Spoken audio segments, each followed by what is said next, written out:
Ada dua jenis pembangunan infrastruktur. Pertama adalah infrastruktur statis dan yang kedua adalah infrastruktur dinamis.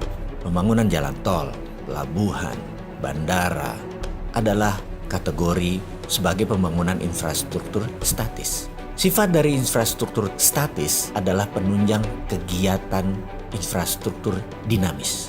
Karena itu infrastruktur statis dibangun di banyak negara setelah siap pemakainya. Di Amerika misalnya di tahun 1940 sampai 1961, Amerika membangun infrastruktur statis besar-besaran. Tujuan utamanya adalah menyediakan pemanfaatan untuk industri otomotif Amerika. Mereka membangun jalan lebih dari 25.000 km.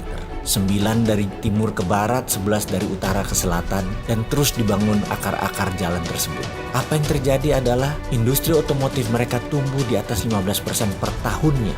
Sisi lain negara Cina membangun infrastruktur statis di awal tahun 90-an hingga tahun 2010. Hanya sisi timur negara tersebut yang dibangun, kemudian baru ke arah tengah. Karena sisi timur Cina adalah daerah produksi dan daerah pelabuhan untuk pendistribusiannya ke internasional. Membangunnya terbesar pun adalah jalanan dan rel kereta api. Tujuannya tak lain adalah mempermudah distribusi produk, mempermudah penunjang infrastruktur dinamis.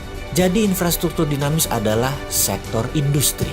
Seperti Amerika membangun industri hulu penyediaan bahan baku, menyediakan untuk pabrik-pabrik otomotif mereka, pabrik pengolahan biji besi, steel foundries, kemudian juga produksi perminyakan mereka, gasolin untuk bahan bakar mobil tadi, industri pangan, itu semua dikatakan sebagai infrastruktur dinamis karena tujuan disebut dinamis adalah bergerak mengikuti kebutuhan pasar. Seperti juga sisi lain Cina. Cina membuat peraturan mendukung infrastruktur dinamis dengan peraturan yang super bebas. Cina boleh meniru, melakukan imitating. Cina di tahun 90-an, 2000 masih dikatakan sebagai imitating country, negara peniru. Sekarang Cina disebut innovating country, negara pencipta. Kita semua tahu kata-kata bijak dari Pini Sepuh kita yang mengatakan Allah bisa karena biasa. Jadi setelah biasa meniru, mereka sekarang mengerti apa yang terbaik dan setelah itu menciptakan produksi baru yang kreatif dan inovatif. Itulah Cina sekarang yang membangun infrastruktur dinamis terlebih dahulu baru infrastruktur statis. Demikian juga infrastruktur Amerika. Dinamis dulu